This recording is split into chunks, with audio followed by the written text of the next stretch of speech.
Voici une question dont la réponse se trouve uniquement dans la Bible. Est-ce que la science pourra un jour sauver l'humanité? Les Saintes Écritures vont nous donner la réponse de Dieu aujourd'hui même à l'émission À travers la Bible.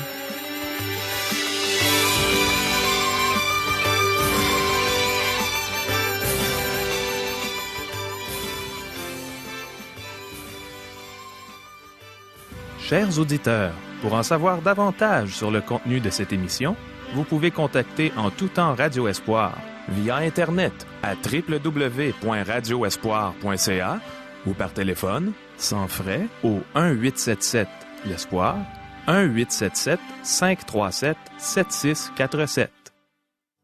Bonjour, ici Caro. Voici des questions qui vont réellement intéresser ceux qui veulent en savoir davantage concernant la fin des temps. Est-ce que toutes les choses matérielles disparaîtront un jour? Existe-t-il réellement des faux Christ? Est-ce que la science pourra sauver l'humanité? Est-ce que tout ce que la parole de Dieu dit s'accomplira? Devons-nous attendre le retour de Jésus avec crainte et tremblement ou avec anticipation et espoir? Demeurez à l'écoute. Le pasteur Régent Joly a toutes les réponses pour nous. Il les a trouvées dans la parole de Dieu, dans ce livre merveilleux qui nous enseigne chaque jour tout ce dont on a besoin pour avoir une vie heureuse sur cette terre et même pour avoir l'assurance de la vie éternelle dans la présence de Dieu. Demandons au Seigneur de parler à nos cœurs. Prions. Ô mon Dieu, on est dans un temps dans le monde où on a besoin d'en connaître davantage sur ce que toi tu veux nous dire sur la fin des temps. Enseigne-nous et aide-nous à retenir ce que tu vas nous enseigner aujourd'hui. Amen. À toi, Régent. Merci beaucoup, Caro. Chers amis, dans ce 13e chapitre de l'Évangile selon Marc, vous remarquerez qu'on ne rapporte pas de miracles, mais il y a tout de même beaucoup d'actions. Dans ce chapitre, c'est de l'action future que nous examinons. Nous parlons d'événements qui se produiront à la fin des temps. Ce chapitre traite des événements catastrophiques qui se passeront pendant la grande tribulation. Le discours du mont des Oliviers, que nous avons dans ce chapitre, se trouve aussi dans l'Évangile de Matthieu, mais le récit de Marc est plus concis. Chers amis, débutons notre lecture. Marc chapitre 13, verset 1er. Lorsque Jésus sortit du temple, un de ses disciples lui dit, « Maître, regarde quelle pierre et quelle construction !» Ici, nous avons un exemple où il est facile de ne pas bien saisir le sens du texte biblique. Quelqu'un peut se demander pourquoi les disciples demandent à Jésus d'admirer la construction du temple. Pour répondre à cette question, il faut aller à Matthieu, chapitre 23, verset 38. Jésus avait annoncé la destruction du temple. Ceci étonnait les disciples, vu la grandeur et la gloire du temple et des édifices adjacents. Donc, ils portent l'attention de Jésus sur la construction du temple. Verset 2. Jésus lui répondit, « Vois-tu ces grandes constructions? Il ne restera pas pierre sur pierre qui ne soit renversée. » Jésus leur fait voir le temple du point de vue de Dieu. Un jour, le bel édifice sera entièrement détruit. En fait, Jésus leur demande s'ils voient vraiment le temple. Jésus enseigne une grande vérité spirituelle. Au Québec, nous avons des édifices magnifiques. Certains sont des édifices historiques, construits de pierre. D'autres sont des gratte-ciel d'acier et de béton. Nous notons leur élégance, leur force et leur stabilité. Ces édifices seront là pendant très longtemps. En réalité, ces édifices sont temporaires. Un jour, ils seront détruits. L'apôtre Paul a exprimé cette vérité. Parce que nous regardons, non point aux choses visibles, mais à celles qui sont invisibles, car les choses visibles sont passagères et les invisibles sont éternelles. Citation de 2 Corinthiens chapitre 4, verset 18. Un jour, Nebuchadnezzar, le roi de Babylone, admirait la ville qu'il avait fait construire.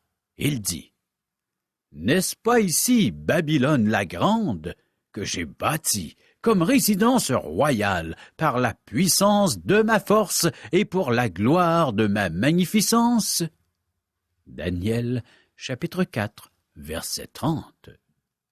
Les jardins suspendus de Babylone comptaient parmi les merveilles du monde. Cependant, il ne reste de cette ville que des ruines. Il ne reste rien de la gloire de Babylone. Et un jour, nos beaux édifices n'existeront plus. Tout ce qui est matériel disparaîtra un jour. Mon ami, vois-tu ce qui est éternel? Versets 3 et 4. Il s'assit sur la montagne des Oliviers, en face du temple. Et Pierre, Jacques, Jean et André lui posèrent en particulier cette question. « Dis-nous, quand cela arrivera-t-il, et à quel signe connaîtra-t-on que toutes ces choses vont s'accomplir? » Marc est le seul à nommer les disciples qui ont questionné Jésus. L'évangile de Marc est en fait l'évangile de Pierre, car Marc a obtenu ses renseignements de Pierre, dont le nom des 4 disciples. Marc donne 2 questions, alors que selon Matthieu, il y en a eu 3. Luc donne une partie de l'explication. Lorsque nous rassemblons tous les détails, nous voyons que Matthieu rapporte les 3 questions que les disciples ont demandées à Jésus. La première, « Dis-nous quand cela arrivera-t-il » Ceci réfère à la destruction du temple et Luc rapporte la réponse de Jésus à cette question. Quel sera le signe de ton avènement? La troisième, quel sera le signe de la fin du monde? Matthieu 24, verset 3. Matthieu et Marc nous donnent la réponse du Seigneur aux 2 dernières questions. Matthieu donne plus de détails que Marc, mais nous examinerons les points sur lesquels Marc met l'accent. Puisque Marc s'adresse aux Romains, il soulignera les événements dramatiques qui se rapportent à la puissance et à l'action. Poursuivons notre lecture. Marc 13, versets 5 et 6. Jésus se mit alors à leur dire, « Prenez garde que personne ne vous séduise, car plusieurs viendront sous mon nom, disant, « C'est moi », et ils séduiront beaucoup de gens. » Nous retrouvons continuellement ce genre d'avertissement au sujet de faux Christ. Certains pensent que ce n'est pas un problème aujourd'hui, mais nous avons beaucoup d'antéchrists dans notre société contemporaine. Par exemple, le Christ des théologiens modernistes est un antéchrist. Leur Christ n'est pas né d'une vierge. Il n'a pas fait de miracle. Il n'a pas versé son sang à la croix pour nos péchés. Il n'est pas ressuscité. Il n'est pas monté au ciel et il ne revient pas de nouveau. Cela n'est pas le Jésus de la Bible. Le Jésus de la Bible a tout fait ce que le Christ des théologiens libéraux ne fait pas. La Bible contient seulement des documents historiques au sujet de Jésus, nous disent ces gens. La Bible affirme que les faits qu'elle rapporte sont essentiels à la foi. Tout autre Jésus que celui de la Bible, comme celui des modernistes, est un antéchrist. Écoutez ce que dit l'apôtre Jean. « Petits enfants, c'est la dernière heure, et comme vous avez appris qu'un antéchrist vient, il y a maintenant plusieurs antéchrists. Par là, nous connaissons que c'est la dernière heure. » 1 Jean, chapitre 2, verset 18. Il y a de nombreux antéchrists, pas seulement l'exemple que je viens de donner. Quiconque affirme être le Christ aujourd'hui, ou quiconque affirme être plus puissant que le Christ, est un antéchrist. Verset 7. Quand vous entendrez parler de guerre et de bruit de guerre, ne soyez pas troublés, car il faut que ces choses arrivent. Mais ce ne sera pas encore la fin. Tout comme les faux Christ, les guerres caractérisent l'âge dans lequel nous sommes. Les guerres ne devraient pas perturber les croyants, car elles ne sont pas un signe de la fin des temps, pas plus que les antéchrists. Mais je ne parle pas de l'antéchrist de la grande tribulation, même si les autres antéchrists pointent vers lui.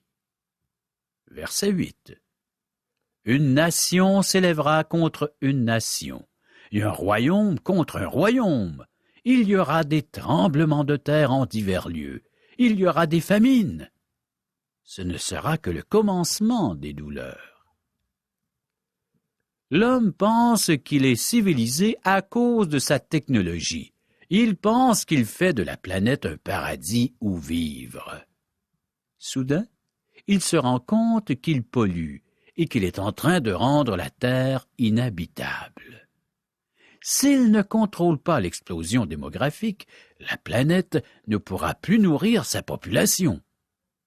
La Bible annonce des troubles et des famines. La Bible, un livre détesté par les hommes, dépeint notre état avec précision. Il y a quelques années, l'humanité croyait que la science résoudrait les problèmes du monde.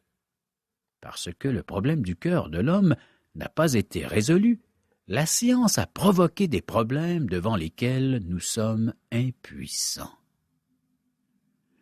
Le dramaturge Bernard Shaw a dit « La science en laquelle j'ai mis ma foi a échoué, donc vous avez devant vous un athée qui a perdu sa foi. » Quelle tragédie! Ce sont ces choses-là qui caractérisent la fin des temps. Versets 9 et 10. Prenez garde à vous-même, on vous livrera aux tribunaux, et vous serez battus de verges dans les synagogues. Vous comparaîtrez devant des gouverneurs et devant des rois à cause de moi, pour leur servir de témoignage. Il faut premièrement que la bonne nouvelle soit prêchée à toutes les nations. Christ ne parle pas de l'Église ici. Et l'évangile dont il est question est l'évangile du royaume, qui est aussi un évangile de grâce. Il n'y a pas deux évangiles.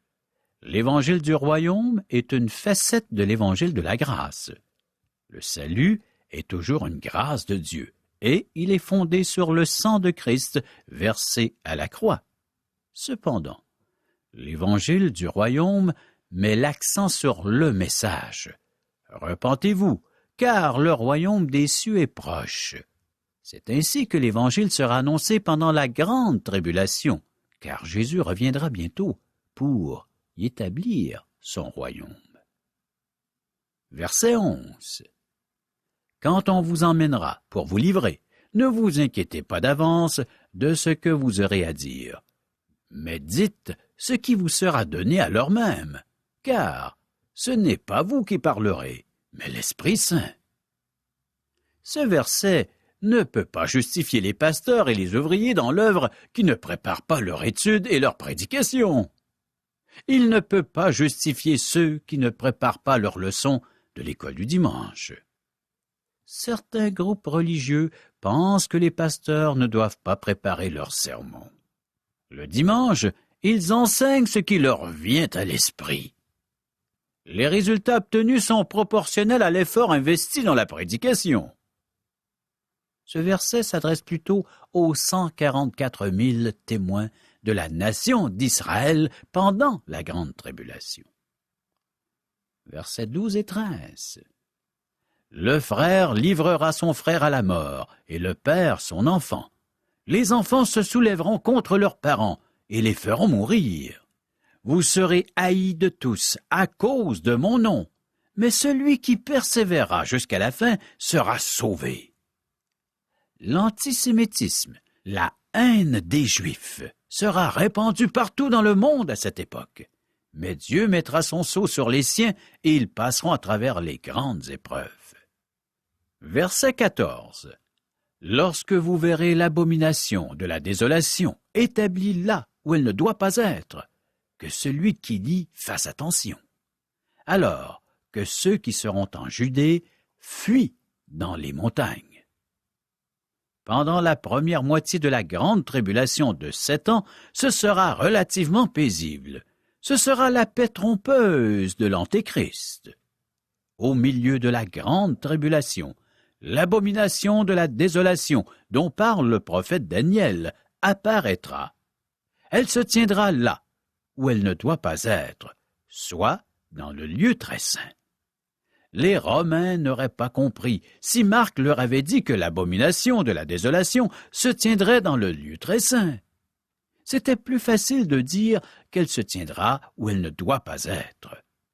Nous devons comprendre que le lieu très saint fut donné seulement à la nation d'Israël. C'était un endroit précis dans le temple. L'Église n'a pas de lieu très saint. Versets 15 à 23.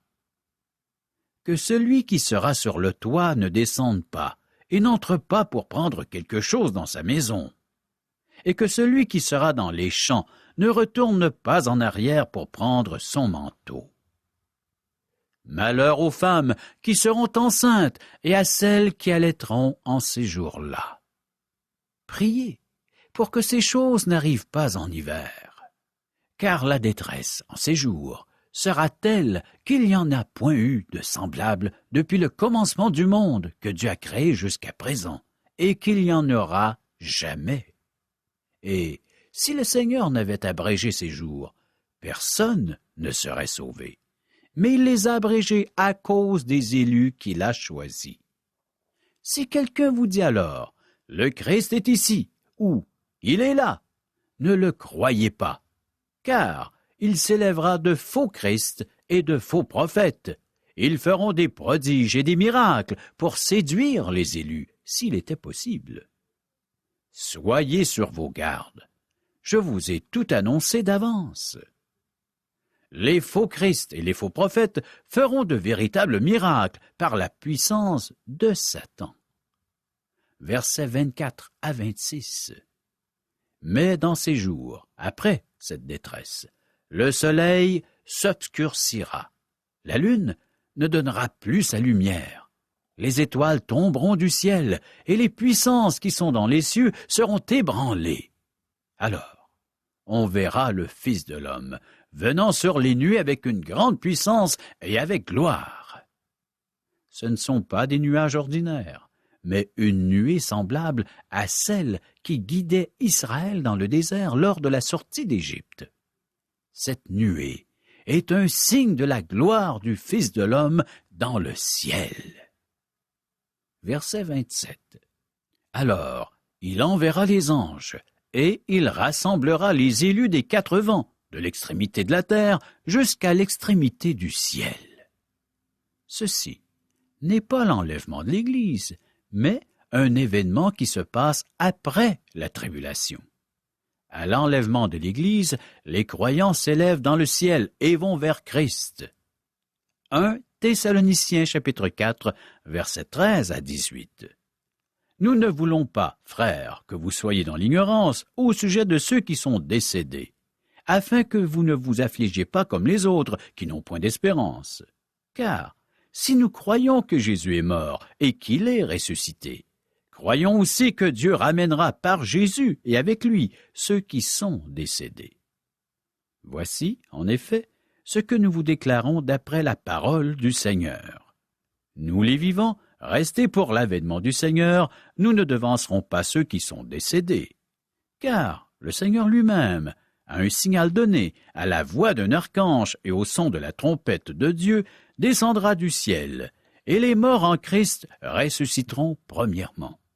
Ensuite, nous les vivants, qui serons restés, nous serons tous ensemble enlevés avec eux sur des nuées, à la rencontre du Seigneur dans les airs. Et ainsi, nous serons toujours avec le Seigneur. Consolez-vous donc les uns les autres par ces paroles. Voilà la promesse faite à l'Église. Alors qu'ici, des anges les rassemblent. Ici, Christ revient dans toute sa gloire pour exercer un jugement. Versets 28 et 29. Instruisez-vous par une comparaison tirée du figuier. Dès que ses branches deviennent tendres et que les feuilles poussent, vous savez que l'été est proche. De même, quand vous verrez ces choses arriver, sachez que le Fils de l'homme est proche, à la porte. Je pense que ce figuier représente la nation d'Israël, même si plusieurs ne sont pas d'accord avec cette interprétation. Nous pouvons prendre le pouls du plan de Dieu en regardant ce qui se passe dans le pays d'Israël jour après jour. Ce sont les événements qui se dérouleront avec la nation d'Israël qui nous indiqueront que le retour du Seigneur est proche. Verset 30 et suivant. Je vous le dis en vérité, cette génération ne passera point que tout cela n'arrive. Le ciel et la terre passeront, mais mes paroles ne passeront point. Pour ce qui est du jour ou de l'heure, personne ne le sait, ni les anges dans le ciel, ni le Fils, mais le Père seul. Contrairement à la science qui a déçu les attentes de bien du monde, la parole de Dieu ne nous décevra pas. Tout ce que dit la parole s'accomplira. Voilà le roc sur lequel il faut construire notre maison ou placer notre foi, sur le fondement solide, inébranlable qu'est la personne de Christ, annoncée, proclamée par les prophètes et les évangélistes. En prenant un corps, Christ s'est limité. Ainsi, il était possible qu'il ne sache pas le jour et l'heure de son retour. Seul le Père pouvait le lui dire, mais il ne l'a pas fait. De même, Christ n'était plus omniprésent. Lazare est mort avant que Jésus arrive, et Marthe lui a dit, « Seigneur, si tu eusses été ici, mon frère ne serait pas mort. » À cause qu'il a pris un corps, Jésus a limité certains de ses attributs. Versets 33 à 37. Prenez garde, veillez et priez, car vous ne savez quand ce temps viendra. Il en sera comme d'un homme qui, partant pour un voyage, laisse sa maison, remet l'autorité à ses serviteurs, indique à chacun sa tâche et ordonne au portier de veiller. Veillez donc, car vous ne savez quand viendra le maître de la maison, ou le soir, ou au milieu de la nuit, ou au chant du coq, ou le matin. Craignez qu'il ne vous trouve endormi à son arrivée soudaine. Ce que je vous dis, je le dis à tous. Veillez. Cette parabole termine le discours du mont des Oliviers. Jésus applique cette parabole à son deuxième retour. Le peuple de Dieu rendra des comptes au retour de Christ. Donc, en plus d'accomplir notre mission, il faut veiller et prier, et lorsqu'il reviendra, être trouvé fidèle. Cependant, cette parabole s'applique à chacun d'entre nous. Il y a deux façons dont nous pouvons veiller. Nous pouvons veiller avec crainte et tremblement, car nous attendons un ennemi ou un juge qui nous condamnera. C'est ainsi que devraient veiller les non-croyants. Nous pouvons veiller avec anticipation et espoir, comme si nous attendions un ami très cher ou un événement des plus heureux. Est-ce avec une telle attitude que vous attendez le retour de Christ? De quel côté seras-tu? Celui de la délivrance ou de la condamnation? Prochaine émission, Marc 14. Merci, Régent. On a bien vu aujourd'hui que tout ce que l'homme construit sur cette terre est temporaire. On a parlé de gratte-ciel en acier, en béton, et on a vu qu'un jour, ils seront tous détruits. On en a eu tout un exemple le 11 septembre 2001, à New York. Régent nous a enseigné aussi de nous méfier des faux Christ. Il a dit que quiconque affirme être plus puissant que le Christ est un antéchrist. Il y a donc plusieurs antéchrists sur la terre. On a aussi appris que la science ne pourra pas sauver l'humanité, et même que la technologie qui croit nous offrir une planète où il fait bon vivre est en train, au contraire, de polluer cette terre et de la rendre inhabitable. Et aux nouvelles, On peut voir l'accomplissement de ceci de nos jours, le virus du Nil, le SRAS et plein d'autres maladies et de catastrophes nouvelles qu'on annonce quotidiennement. Non, la terre ne sera pas là éternellement. Mais la parole de Dieu, elle, demeure éternellement. Tout ce qu'elle dit s'accomplit ou s'accomplira certainement. Dans l'Évangile de Jean, au 1er chapitre, au verset 14, on peut voir que la parole, c'est Jésus, puisqu'il est écrit « Et la parole a été faite chair, et elle a habité parmi nous, pleine de grâce et de vérité. Et nous avons contemplé sa gloire, une gloire comme la gloire du Fils unique venu du Père. » Mon ami, est-ce que la parole habite en toi? Est-ce que Jésus habite en toi? C'est lui qui dit « Voici, je me tiens à la porte et je frappe. Si quelqu'un entend ma voix et ouvre la porte, j'entrerai chez lui, je souperai avec lui et lui avec moi. » Ouvre la porte de ton cœur et laisse Jésus entrer. Tu pourras être certain que quand il viendra chercher son Église, tu vas être une des pierres vivantes qui font partie de cette Église qu'il appelle son épouse. Et tu seras avec Jésus pour l'éternité.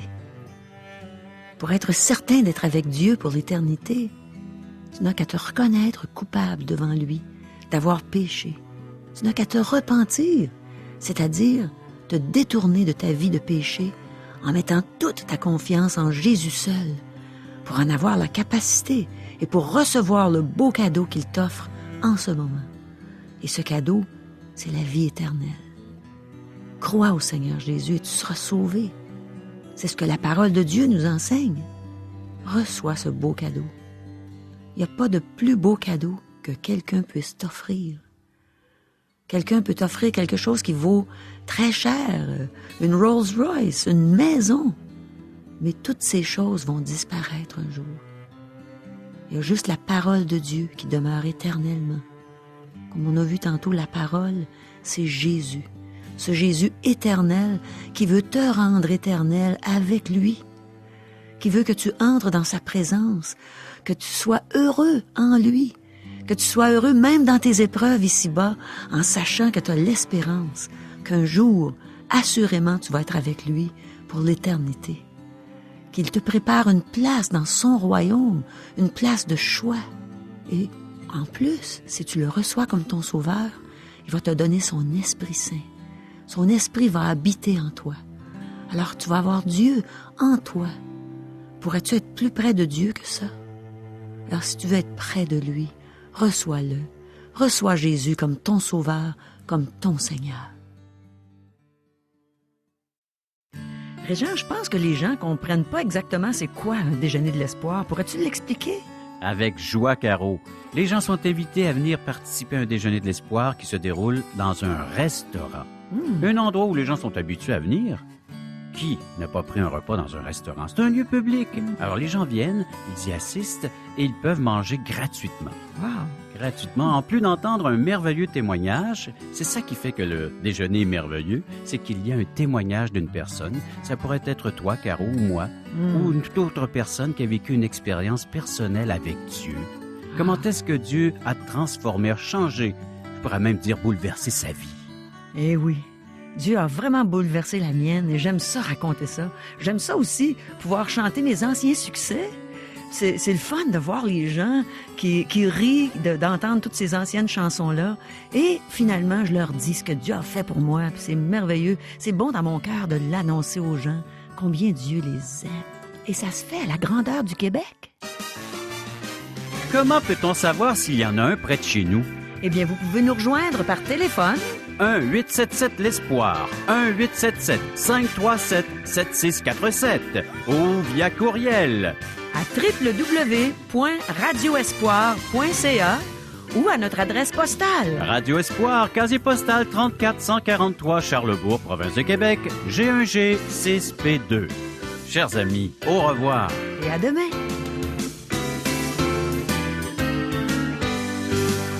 Cette émission vous a été présentée par Radio Espoir.